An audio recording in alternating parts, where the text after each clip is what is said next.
இந்த வீடியோல Naruto Shippuden season 2 episode 39 நம்ம பார்க்க போறோம். ஓப்பனிங்லயே பாத்தீங்கன்னா ஏகப்பட்ட எலிகளை காட்டுவாங்க.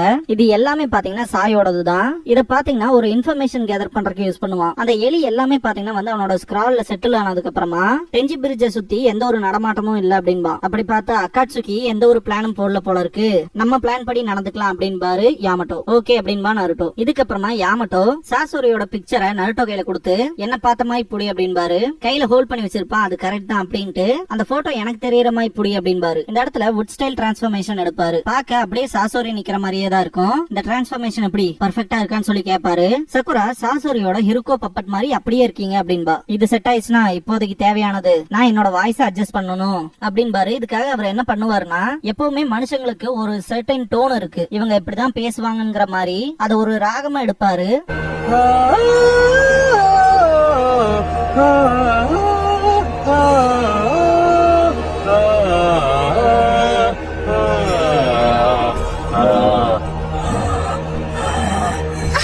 கேட்டாலே பயப்படுற அளவுக்கான ஒரு குரல் வளம் வரும்போது பாத்தீங்கன்னா சக்குரா லிசன் பண்ணிட்டு இது பர்ஃபெக்ட்டா இருக்கு அப்படின்பா. அப்படின்னா சரி நம்ம நம்மளோட மிஷன் ஆரம்பிப்போம் அப்படின்பாரு யாமட்டோ. உங்களோட டோன் பொலைட்டா இருக்கு, நீங்க இன்னும் கொஞ்சம் வயலண்டா பேசினா கரெக்டா இருக்கும்னு நினைக்கிறேன் அப்படின்பா. ஓ அதுவும் சரிதான், நான் ரொம்பவுமே இரிட்டேட் ஆகிறவன், வெயிட் பண்றக்கே பிடிக்காத ஒரு பர்சனா இருப்பேன், அப்படி இருக்கணும்னா அப்படின்ட்டு இப்போ நம்ம ஆபரேஷன் ஆரம்பிக்கலாமான்னு கணீர்னு பேசுவாரு. இது பர்ஃபெக்ட்டா செட் ஆகுது அப்படின்பா நருட்டோ. இந்த பாயிண்ட்ல யாமட்டோ நம்மளோட ஆப்போனன்ட் கண்டிப்பா அலர்ட்டா தான் வருவான், அதனால நம்ம சீக்கிரமா பிரிஞ்சுறது நல்லது, டீம் ஒர்க் தான் முக்கியம், அதை மட்டும் கவனமா பாருங்க, குறிப்பா நருட்டோ உனக்கு நான் சிக்னல் குடுக்கறதுக்கு முன்னாடியே வந்துடாத அப்படிங்கவும் சரிங்க மாதிரி நிப்பான். போகலாமா அப்படின்னு யாமட்டோ சொல்லவும் 4 பேருமே ஸ்பிளிட் அப் ஆயிருவாங்க. இதுக்கப்புறமா யாமட்டோ இது கிளம்ப வேண்டிய நேரம் அப்படின்பாரு.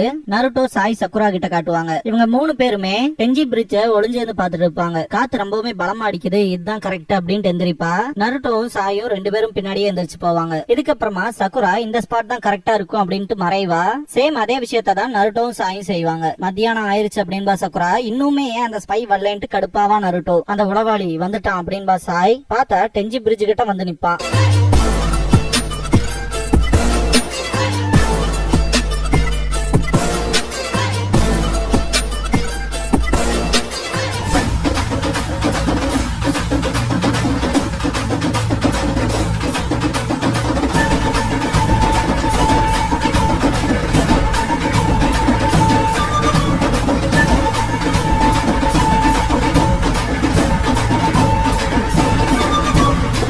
ஓப்பனிங் சாங் முடிஞ்சதுக்கு அப்புறமா தி டெஞ்சி பிரிட்ஜ் அப்படிங்கிற இந்த எபிசோடோட டைட்டில் போட்டு ஸ்டார்ட் பண்றாங்க.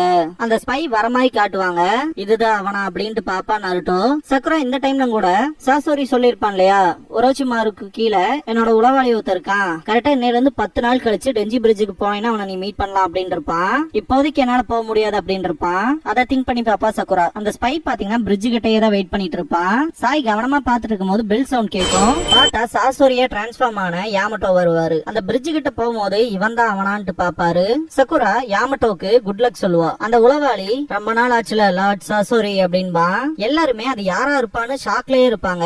பார்த்தா காபுட்டோ, பார்த்து 5 வருஷத்துக்கு மேல இருக்கும் இல்லையா அப்படின்னு சொல்லி கேட்பான். காபுட்டோ யாக்குஷியான்னு சொல்லி ஷாக் ஆவாரு யாமட்டோ. இந்த பாயிண்ட்ல அவங்க கிட்ட உன்னை யாராச்சும் ஃபாலோ பண்ணாங்களா இல்லையான்னு சொல்லி கேட்பாரு. திரும்பி பார்த்துட்டு நீங்களும் நானும் மட்டும்தான் அப்படின்பா. எப்படி போயிட்டு இருக்கு அப்படின்னு யாமட்டோ கேட்கவும் ஒரு மாதிரி வினோதமா தான் இருக்கு அப்படின்னு சொல்லுவான். மெயின் அந்த ஜுட்சு ப்ரோக் ஆனதுக்கு அப்புறமா நான் யாருன்னே தெரியலங்க மாதிரியும் தனக்கு தலைவலிக்காதான் சொல்லிட்டு இருப்பான். நருட்டோ இவனான்னு சொல்லிட்டு கடுப்பாவான். இது ரொம்பவுமே என்னமோ மாதிரி வினோதமா இருக்கு.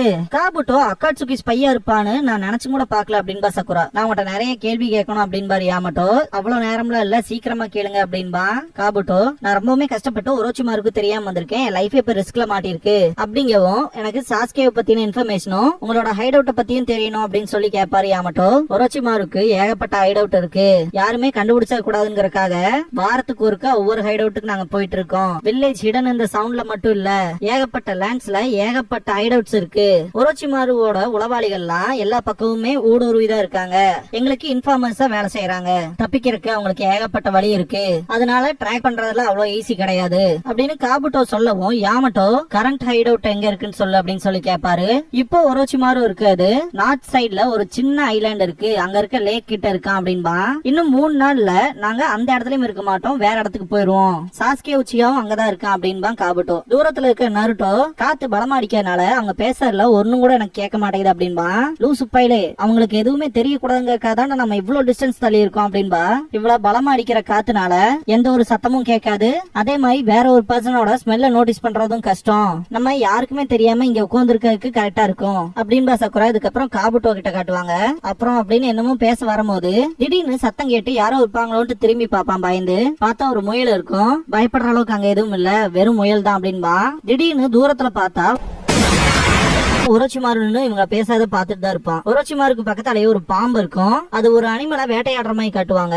எக்ஸாக்டா ஒரோச்சிமாரு கிட்ட இவங்க எல்லாம் மாட்டிக்கிட்டாங்க அப்படிங்கிற ஃபீல் தான் இருக்கும். காபுட்டோ சைட் பாத்துட்டு ஒரு சிரிப்பான், அள்ளு விடும். அந்த ஸ்னேக் பாத்தீங்கன்னா அந்த அனிமலை வேட்டையாடி முழுங்கி இருக்கும். ஒரோச்சிமாரு பின்னாடி அந்த பாம்பும் போகும். ஒரோச்சிமாரு அவங்கள பாத்துட்டு சிரிச்சுக்கிட்டே நடந்து போவான். காபுட்டோ அந்த பாயிண்ட்ல உங்களோட ஆர்டர் பத்தி கொஞ்சம் டிஸ்கஸ் பண்ணலாமான்னு சொல்லி கேட்பான். யாமட்டோ இன்னுமே நான் சில கேள்விகள் கேட்கணும்னு நினைச்சிட்டு இருந்தேன். இந்த கான்வர்சேஷன் கண்டினியூ ஆச்சுன்னா எப்படியும் அவன் என்ன கண்டுபிடிச்சிருவான் அப்படின்ட்டு கொஞ்சம் ஷாக் ஆவாரு. ஒரோச்சிமாரு ரீஅனிமேட் ஆனதுக்கு அப்புறமா கூட அவனோட பழைய பாடி இருக்கும் தெரியுங்களா, அந்த உடம்புல இருக்க செல்லுலார் ஸ்பெசிமென்ஸ் இந்த உடம்ப அஃபெக்ட் பண்ணக்கூடாதுங்கிறதுக்காகவே ப்ரொடெக்ஷனுக்கு ஒரு ஜுட்சுவை போட்டிருப்பான். அதை பத்தி காபுட்டோ சொல்லிட்டு அந்த மாதிரியான டேட்டாவெல்லாம் என்னால அனலைஸ் பண்ணி பார்க்க முடியல அப்படின்பா. அப்படியா அப்படின்பாரு யாமட்டோ. நருட்டோ இன்னுமே ஏன் அவர் வெயிட் பண்ணிட்டு இருக்காரு, அவனை பிடிக்க வேண்டியதானே அப்படின்பா நருட்டோ. முட்டாள் மாதிரி பேசாத நருட்டோ, அவருக்கு ஆப்போசிட்ல இருக்கிறது காபுட்டோ. கொஞ்சம் கவனமா இல்லைன்னா கூட அவன் எப்ப வேணாலும் தப்பிச்சு போயிருவான் அப்படின்பா.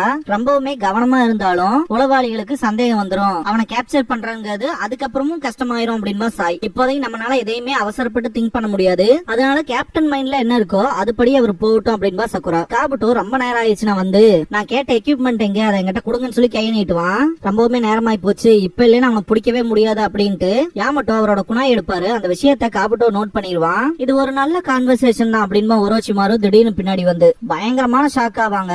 நருட்டோ ஒரோச்சிமாருன்ட்டு டென்ஷன் ஆவான். இவங்க என்ன பண்றாங்க ஃபீல் தான் எல்லாத்துக்கும் இருக்கும். இதான் ஒரோச்சிமாருவான்ட்டு பாப்பான் சாய். ஒரோச்சிமாரு அவனோட ஸ்னேக் வச்சு காபுட்டோவை பிடிக்க ட்ரை பண்ணும்போது எஸ்கேப் ஆயிருவான். இந்த பாயிண்ட்ல லார்ட் சசோரி, நீங்க மட்டும் உங்களோட குணாய் எடுக்கலைன்னா ஒரோச்சிமாருவை நான் நோட்டீஸே பண்ணிக்க மாட்டேன் அப்படின்பா.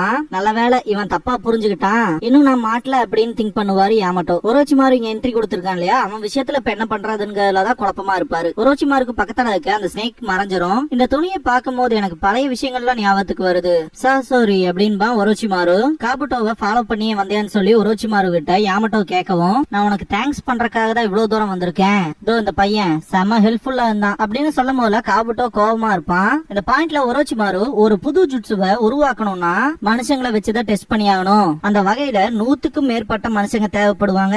அந்த வகையில அந்த பையனோட மெடிக்கல் நிஞ்சுட்சுக்கு தான் நான் தேங்க்ஸ் பண்ணி ஆகணும். என்னோட டெஸ்ட் சப்ஜெக்ட்ஸ ஏகப்பட்ட தடவை நான் ரீயூஸ் பண்ணிருக்கேன், மறுபடியும்னு. அந்த வகையில இப்ப பெரிய அளவுல பத்தாமே இருக்கு அப்படின்னு ஒரோச்சிமாரு சொல்லும் போது நருட்டோ நம்ம ஏதாச்சும் பண்ணி ஆகணும்னு சக்குரா கிட்ட கேட்பான். கேப்டன் யாமட்டோ இன்ஸ்ட்ரக்ஷன் கொடுக்கற வரைக்கும் நம்ம எதுவுமே பண்ணக்கூடாது அப்படின்பா. இந்த பாயிண்ட்ல யாமட்டோ மனசுக்குள்ள ஓடுற விஷயமே என்னன்னா, ஒரோச்சிமாருவை தனியா ஹேண்டில் பண்ண முடியாது. இன்ஃபேக்ட் நான் காபுட்டோவோட சேர்ந்து ஃபைட் பண்ணலாம். என்னோட ஃபைட்டிங் ஸ்டைலுக்கும் சாசோரியோட ஃபைட்டிங் ஸ்டைலுக்கும் டிஃபரன்ஸ் இருக்கு, அதனால ஃபைட்டிங் ஸ்டைலை யூஸ் பண்ணி கண்டுபிடிச்சு என்ன பண்றதுன்னு திங்க் பண்ணுவாரு. என்னோட டீம்மேட்ஸ் ஆன 3 பேத்தையும் நான் கூப்பிடலாம், இருந்தாலுமே இந்த ஒரு விஷயத்த பண்ணனா காபுட்டோக்கு நான் யாருங்கிறது ரிவீல் ஆயிரும். அதுக்கப்புறமா அவனை பிடிக்காதுங்கிறது ரொம்ப கஷ்டமாயிரும். வேற வகையில அவங்க 3 பேத்தையுமே இமிடியேட்டா நான் கூப்பிட்டு இவங்க 2 பேத்தையுமே தோக்கடிக்கணும். இல்லைன்னா என்னால இப்ப முடிஞ்ச அளவுக்கு ஈஸியா எஸ்கேப் ஆகி போறக்கான வழியை பார்க்கணும், சீக்கிரமா டிசைட் பண்ணி ஆகணும் அப்படின்னு யாமட்டோ திங்க் பண்ணிட்டு இருக்கும் போதே காபுட்டோ அவனோட கையில சக்கரா ஸ்கேல்பல் பண்ணுவான். அட்டாக் பண்ற மாதிரி போவான். பார்த்தா திடீர்னு சாசோரி அட்டாக் பண்ணிருப்பான். ஐ மீன் சாசோரி கெட்டப்ல இருக்க யாமட்டோவோட ரைட் ஹேண்ட்ல பயங்கரமா அடிபட்டு இருக்கும். நான் யாருங்க அவன் கண்டுபிடிச்சிட்டானா என்னன்ட்டு ஷாக் ஆவாரு. இல்ல அதுக்கான வாய்ப்பு இல்ல, இருந்தாலுமே இங்க என்ன நடக்குதுன்ட்டு டென்ஷன் ஆவாரு. இந்த பாயிண்ட்ல ஒரோச்சிமாரு மல்டிபிள் ஸ்ட்ரைக்கிங் ஷேடோ ஸ்னேக்ங்கிற ஜுட்சுவை யூஸ் பண்ணுவான். இந்த பாயிண்ட்ல யாமட்டோ கதை முடிஞ்சுங்கிற மாதிரி ஃபீல் ஆகும். பார்த்தா அது ஒரு சப்ஸ்டிடியூஷனா இருக்கும். ஒரோச்சிமாரு இது வுட் ஸ்டைல் சப்ஸ்டிடியூஷன் தானே, இன்ட்ரெஸ்டிங், நீ அவன் தானே அப்படின்பா.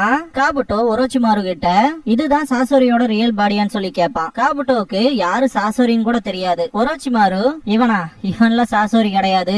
ஏண்டா காபுட்டோ, சாசோரிக்கு கீழே வேலை பார்த்திருக்க, இருந்தாலுமே உனக்கு அவனோட ரியல் ஃபேஸ் தெரியாதா அப்படின்னு ஒரோச்சிமாரு கேட்கவும் அவன் ரொம்ப ரொம்ப புத்திசாலி, எப்பவும் அவனோட பப்பட்குள்ள ஒளிஞ்சே இருப்பான் அப்படின்பா காபுட்டோ. யாமட்டோக்கு ஒண்ணுமே புரியாது. இப்ப காபுட்டோ பாத்தீங்கன்னா அக்காட்சுகியை சேர்ந்த சாசோரிக்கு ஸ்பையா தான் வேலை பார்த்துட்டு இருந்திருக்கணும். அந்த வகையில எப்படி ஒரோச்சிமாருக்கு இன்னுமே லாயலா இருக்கான் அப்படிங்கிற மாதிரி தான் அவரோட தாட் இருக்கும். காபுட்டோ கிட்ட அதை பத்தி கேட்டுட்டு, அப்படின்னா நீ சாசோரியோட அந்த ஒரு ஜுட்சுல மாட்டவே இல்லையான்னு சொல்லி கேட்பாரு. இதுக்கு முன்னாடி யூராக்கு நடந்திருக்கும் இல்லையா, சோ அந்த ஒரு ஜுட்சுவை தான் கேட்பாரு. அதுக்கு காபுட்டோ லார்ட் ஒரோச்சிமாரு அந்த ஒரு ஜுட்சுவை எப்பவோ பிரேக் பண்ணிட்டாரு அப்படின்பா. இந்த பாயிண்ட்ல யாமட்டோக்கு வர சந்தேகமே என்னன்னா, காபுட்டோ சாசோரியோட ஜுட்சுல மாட்டி சாசோரிக்கு லாயலா வேலை பார்த்துட்டு இருக்கப்ப ஒரோச்சிமாரு அவனோட ஜுட்சுவை யூஸ் பண்ணி அவனுக்கு லாயலா மாத்திட்டானோ அப்படிங்கிற ஒரு சந்தேகம் தான் இருக்கும். அந்த காபுட்டோ கிட்ட கேட்கவும், இல்ல நீங்க அதை தப்பா புரிஞ்சுக்கிட்டீங்க, எனக்கு லார்ட் ஒரோச்சிமாருவோட ஐடியாஸ் மேல ஒரு அனுதாபம் வந்துச்சு அப்படின்ட்டு முதல்ல நீ யாரான்னு கேட்பான். சாசோரி கவனிக்கலன்னு வந்தா பிரச்சனையே வேற விதத்துல இருக்கே அப்படின்பா காபுட்டோ. ஒரோச்சிமாரு காபுட்டோவை கூப்பிட்டு,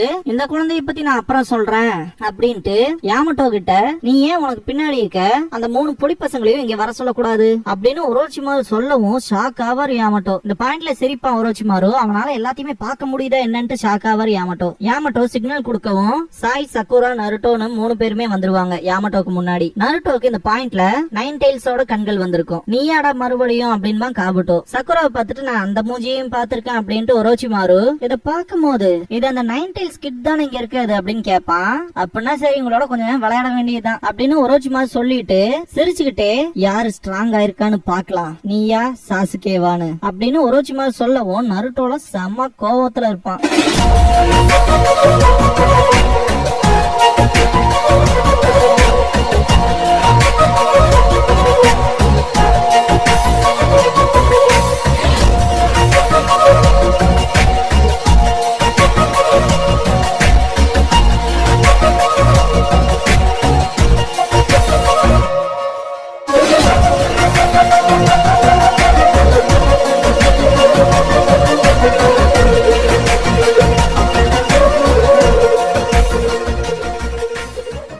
க்ளோசிங் சாங் முடிஞ்சதுக்கு அப்புறமா தி 9 டெய்ல்ஸ் அன்லீஸ்ட் அப்படிங்கிற எபிசோட தான் நம்ம அடுத்து பார்க்க போறோம் அப்படின்பா நருட்டோ. இதுக்கப்புறமா காபுட்டோவோட மெடிக்கல் ஃபைல்ஸ் பத்தி சொல்லுவாங்க. காபுட்டோ ஒரு ஃபைல் எடுத்துட்டு வருவான். கிட்டத்தட்ட ஒரோச்சிமாரு 3 தடவைக்கு மேல ரீஅனிமேட் ஆயிட்டாருன்னு. ஃபர்ஸ்ட் டைம் ரீஇன்கார்னேட் ஆனது லீஃப் வில்லேஜை டெஸ்ட்ராய் பண்ணப்ப, அது ஆல்ரெடி 2வது பாடிங்கிற மாதிரி ஆயிப்போச்சு. ஏன்னா அவருக்கு இட்டாச்சி உச்சியாவோட உடம்பு மேலதான் அதிக ஆர்வம் இருந்துச்சு, ஷரிங்கான பொசஸ் பண்ணனால. இருந்தாலுமே அது அவருக்கு கிடைக்கல. அதுக்கு பதிலாதான் இட்டாச்சியோட தம்பியான சாஸ்கேவை கேப்சர் பண்ணலான்னு திங்க் பண்ணாரு. கிமிமாரு அப்புறம் சவுண்ட் 4ஓட ஹெல்ப் மூலமா ஒரோச்சிமாருக்கு சாஸ்கே கிடைச்சான் அப்படின்ட்டு 3rd ஹொக்காகே கூட நடந்த பேட்டில்னால ஒரோச்சிமாருவோட 2 கைகளுமே செயலிழந்து போச்சு. அந்த 2 கைகளுமே சீல் ஆனனால அவரு ரொம்பவுமே கஷ்டப்பட்டாரு. அந்த சிச்சுவேஷன் ரொம்பவுமே மோசமா இருந்துச்சு. அதனால மீதம் இருந்த டெஸ்ட் சப்ஜெக்ட்ஸ யூஸ் பண்ணிக்கலாம்னு நினைச்சேன். எவன் ஒருத்தன் கடைசி வரைக்கும் தாக்கு பிடிச்சு நிக்கிறானோ அவனதான் அடுத்த வெசலா மாத்தணும்னு நினைச்சேன். அந்த ஃபார்ம்ல தான் இப்ப இருக்காரு அப்படின்பா. அவன் பேரு கென்யூமாரு. கிட்டத்தட்ட 3 வருஷத்துக்கு மேல ஆச்சு. அடுத்த வெசல் வேற யாரும் இல்ல, சாஸ்கே உச்சிகா தான். கொஞ்சம் அதிகமா தான் கவனிக்கணும் அப்படின்ட்டு அந்த ஃபைலை க்ளோஸ் பண்ணிட்டு போவான். இதோட அந்த எபிசோட் முடியுது.